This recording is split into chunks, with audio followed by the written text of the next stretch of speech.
Welcome to the Cabral Concept, where board-certified naturopath and integrative health practitioner Dr. Cabral shares how he was diagnosed at the age of 17 with a life-altering illness and given no hope for recovery. It was only after studying and traveling all over the world did he discover how to combine ancient Ayurvedic healing practices with state-of-the-art naturopathic and functional medicine to fully rebalance the body and re-energize it with life. It's time to discover how to get well, lose weight, and finally feel alive again. And now, here's your host, Dr. Cabral.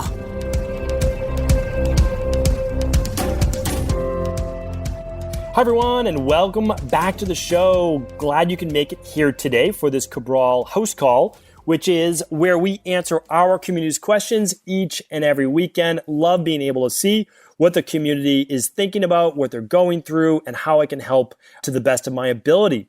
So what we do here, if you're new to the show, is people submit questions at Ask Cabral, and I'm able to answer those questions typically in about 8 weeks' time. I know it's quite a bit of a delay, but they're simply answered in the order that they come in. The more questions that come in, the longer the queue, and then the shorter, obviously, they get answered in a shorter amount of time. But always excited to be able to answer these questions. I love being able to really give you the answer that I think that you deserve that might be outside of the mainstream conventional-based wisdom as to how that you can get your wellness, your weight loss, your anti-aging goals back on track. So this is a lot of fun for me. Hopefully that you enjoy these shows. You can always search the topics at stevencabral.com/podcasts. I do relay many of the questions that have come in back to that podcast page so that we can simply serve as many people as possible. If I've already answered the question in depth, I do like to refer back to that question. So let's get started with today's show. And today's first question is from Dean. Dean writes in, "Hi, Dr. Cabral. What are your thoughts on Viagra? Will it affect the stomach or hormones over the short term? I am working on the underlying issues, but until then, do you think it's okay to use without too many side effects on the stomach or hormones? I'm not worried about my heart." Okay, so Dean, let us answer that question for you. I would not say that I'm an expert on Viagra and a lot of pharmaceuticals in general. However, it is my job to know how many of these things work. So I work with multiple men in my practice who use Viagra and come in at least using Viagra. And then our job is, of course, to work on the underlying root causes, just like you spoke about, so that they don't need Viagra. Just natural alternatives, just to let you know. And again, this is not actually working on the underlying symptoms, but some things that also work are vasodilators, which is an L-citrulline or an L-ornithine or an L-arginine. And you can check those out. Those are nice vasodilators as well. One of the ways that Viagra works is that it is a PDE5 inhibitor, I believe it's called. So what happens is it basically relaxes the blood vessels. And as that works, obviously, it works for erectile dysfunction. So what we have to look at is more of an issue with lower blood pressure or using this in combination with other drugs. And I've never seen too many other side effects besides muscle-based issues, and I've seen issues with headaches, and I've seen issues with lightheadedness. There are some side effects, I believe, with stomach nausea, but nothing that I've seen that actually affects the lining of the stomach. But again, this is not my area of expertise. What I would say, though, is it affecting the hormones. It should not affect the hormones because it's a vasodilator, not necessarily anything that works with the endocrine system. So it doesn't boost testosterone. And so I don't think you have any worries in that department. Dean, hopefully that was helpful. Valeria is up next. Hi, Dr. Cabral. I read in your book that I suggest only 1 to 2 servings of tofu a week due to phytoestrogens. However, do you have a recommended limit to vital wheat gluten a week given it's used as a popular high-protein alternative to meat, even if one isn't gluten intolerant? Okay, so let's talk about that. So I've talked about soy and tofu many times.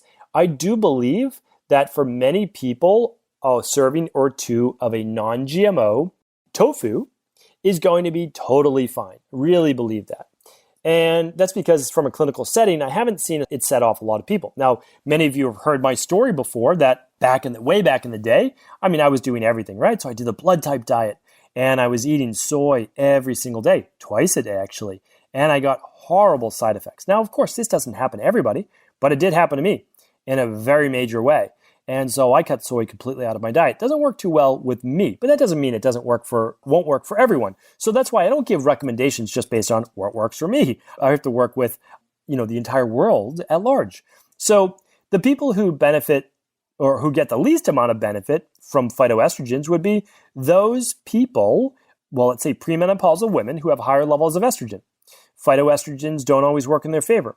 Also, for a lot of men who convert a higher level of testosterone to estrogen, they don't always get the benefit either. Now, phytoestrogens can be very protective, especially for menopausal and postmenopausal women and men with prostate-based issues, believe it or not, because what happens is the phytoestrogens are a form of estrogen, but they are a plant-based form of estrogen, and they are not as harsh or toxic or strong as a regular form of, let's say, estradiol.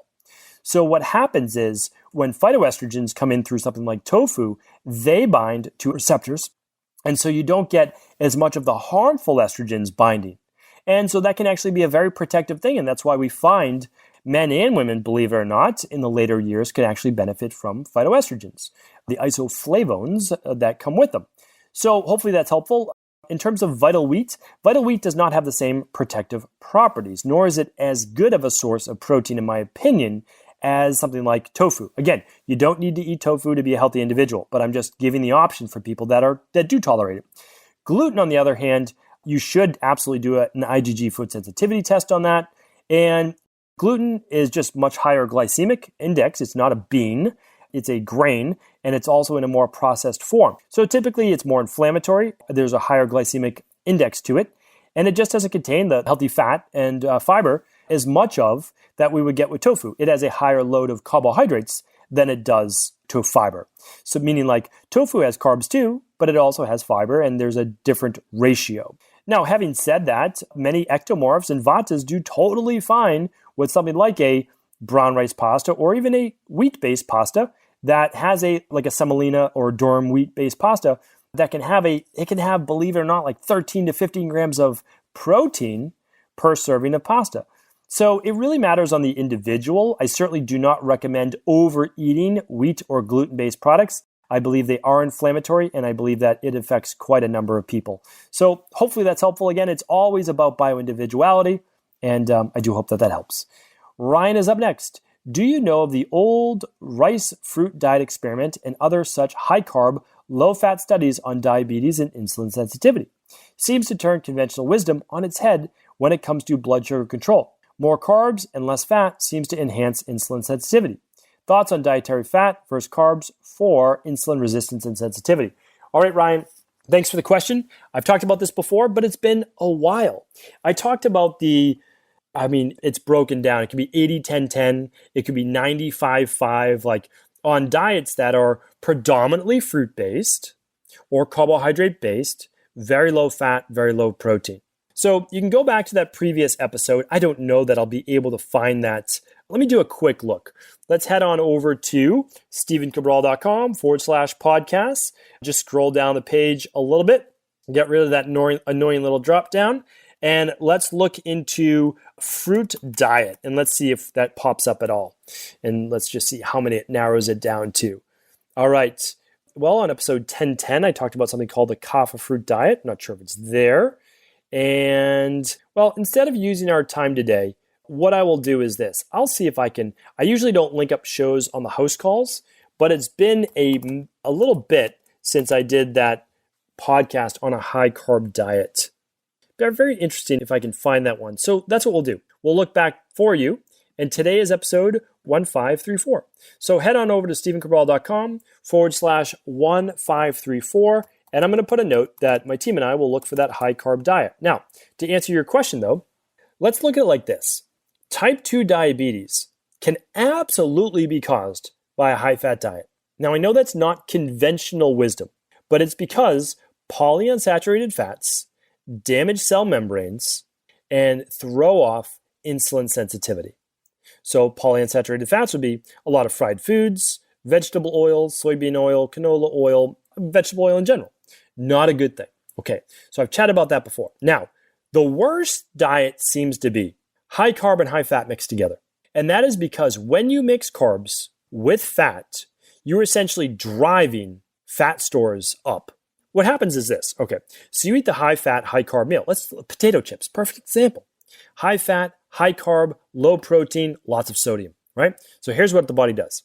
It actually still spikes blood sugar, but it's followed by salt and fat. Both of those things help with the uptake into the cell. So when we look at this, we say, okay, insulin's increasing, blood sugar's increasing, insulin's increasing. Now insulin is driving sugar and now fat along with it into cells. So we're increasing adipose tissue and we're damaging our cells through oxidation. So no matter what high carb and high fat, they don't mix. People get better results with high carb, low fat, or they get better results with high fat and low carb. There's no doubt about that. We've got great research behind it, right? Okay, so there are many people and many traditional naturopaths that did a higher carbohydrate diet, and yes, much of that fruit, and they got fantastic results with blood sugar regulation. Here's the thing. It's almost always going to be worse before it gets better.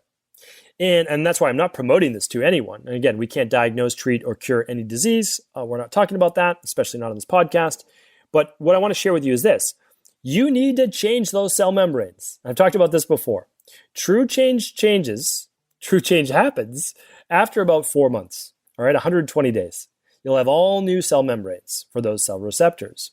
So that means now the new cells should be more open to being able to uptake the carbs in the diet.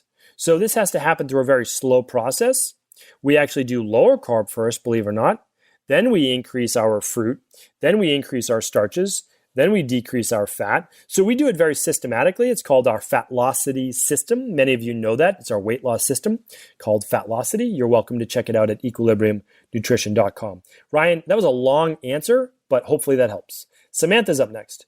Hi, Dr. Cabral. Thank you for all you do. I had amazing results with the first phase of your Fatlocity system. I didn't even know Samantha was going to say that. I literally did not read these questions ahead of time. Let's see what else she says. I felt energized, lost 2 pounds a week, every week, had even energy, and finally overcame my sugar addiction with ease. So, however, during the second phase, when I added berries into my smoothie, my sugar cravings came back with vengeance. I'm sad to say that I gained some weight back due to mindless eating and sugar cravings. My stress levels are low. I'm a yoga and meditation instructor, and I'm taking 2 months off to travel soon, so my mind and heart feel happy. Does this happen when reintroducing fruit or starches after a hiatus? And what should be the next move? To resume Fatlocity 1 or 2 of Fatlocity? Perhaps a detox instead.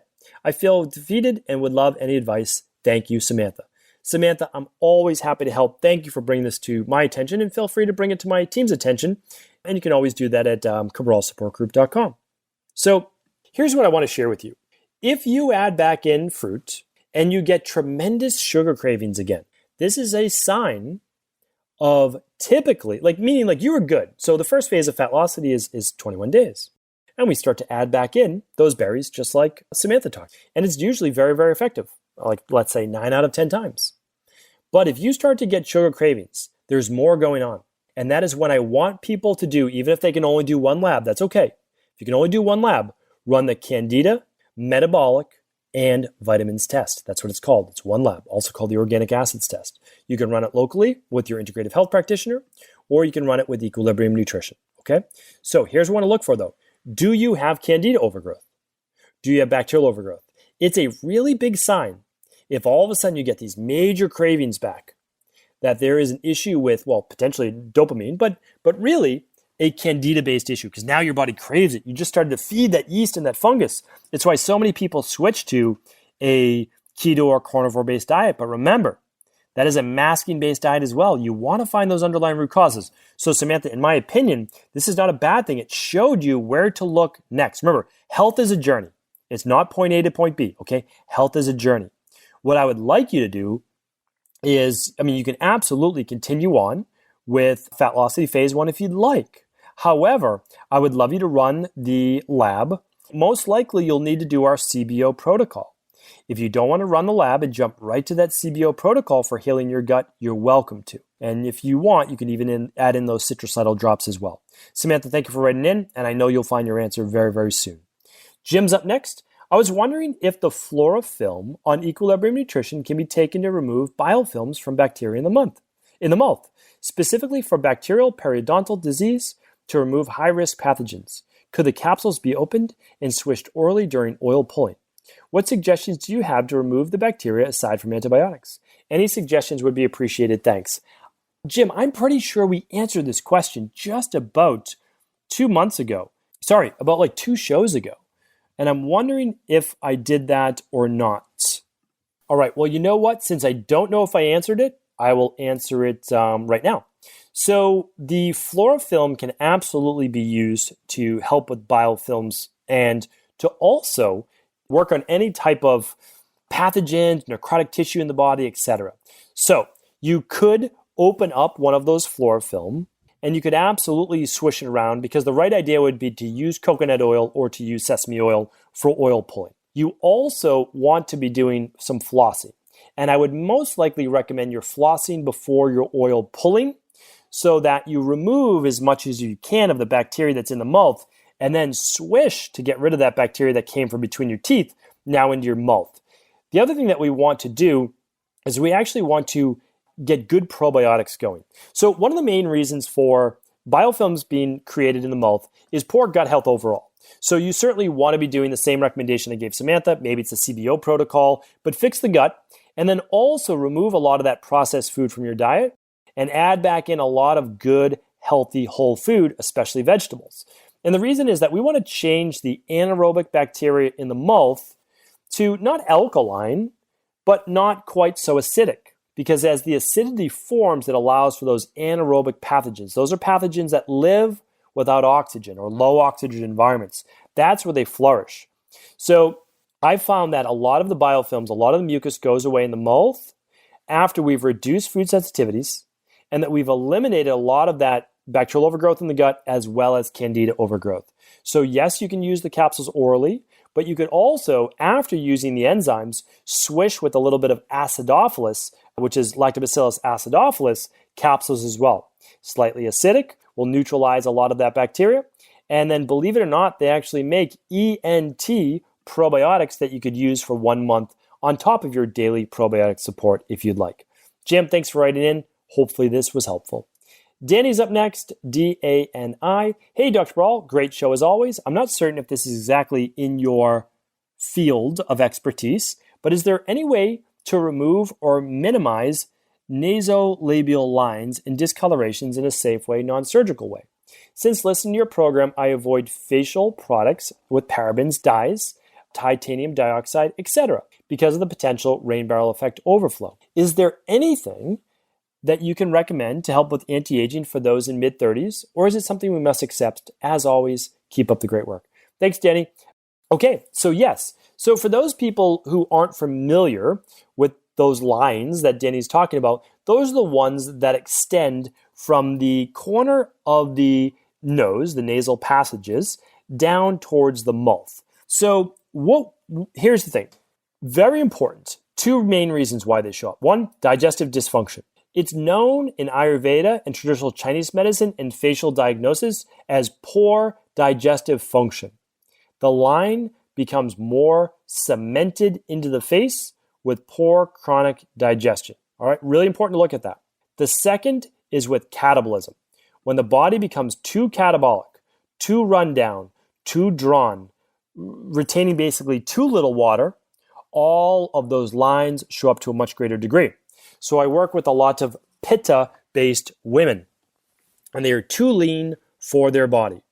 And when they get too lean for their body, meaning they've lost too much weight and too much fat, believe it or not, there's a lot of fat in those cheeks. And when you lose too much of it and you don't have enough water, you lose the plumpness of the face. And when you lose the plumpness, things begin to look like they're sagging a little bit more. And again, the face begins to look a little bit more drawn. So 2 recommendations. 1, make sure you're not too underweight. It is an epidemic in the United States. It's a big issue, and of course all over the world. And I absolutely do feel for both men and women who are told that they need to be thinner and thinner and thinner and thinner. Listen, people should be at a healthy body weight, but not too thin, right? People should be lean, but not overly thin. Leanness helps with a long, healthy life. Being too thin, not so much. It leads to a catabolic nature, it leads to a weakened immune system, and it leads to poor metabolism as well, okay? So really, really important to look at that. And then, of course, work on digestion. If you find yourself with bloating or gas, or you find yourself having to stay away from certain foods, there's very likely a digestive-based issue. I recommend correcting that. I recommend running that Candida, metabolic and vitamins test, along with the food sensitivity test. You could even run the stool and bacterial parasite test if you'd like as well, but the first two are more important. And the first one being the Candida, metabolic, and vitamins test is the most important one to run. So that's it. I mean, really, let's take care of our body at a deep foundational level. Let's make sure we're not underweight. Let's make sure we're decreasing inflammation. And a lot of that will be absolutely very powerful. And one more, let me give one more tip for Danny. The other thing that you can do is lymphatic massage, and that includes the face. So if you haven't heard my show on dry brushing or manual lymph drainage, please check out those podcasts.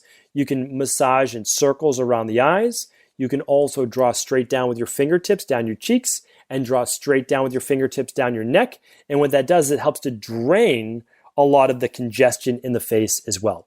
So hopefully those 3 tips are helpful. Thank you everyone who wrote in. Thank you all of everyone who's been listening, who's been leaving reviews on iTunes and other media players. I read every single one. I appreciate your feedback. I appreciate the 5-star reviews. It helps us reach more people. It really does. So if you're able to leave a review, I would greatly appreciate that. Thank you so much. Have an amazing weekend, and I'll talk with you tomorrow where we answer more of our Cabral house calls. Ever wonder what the best sauna, blue blockers, sleep trackers, wake lights, salt lamps, or other health gadgets are? Or what about the top non-toxic mattresses, sheets, soaps, bath products, toothpaste, and cookware? Or would you like to know the cleanest choices for hemp parts, meal delivery services, supplements, and much more? I personally curated, researched, and now created a resource page of all of my top picks that continues to grow each week. These are the exact products I use in my own life, with my family, in my private practice, and they're the ones I trust. To find out all of my up-to-date recommendations and all the details, simply head on over to stephencabral.com/resources.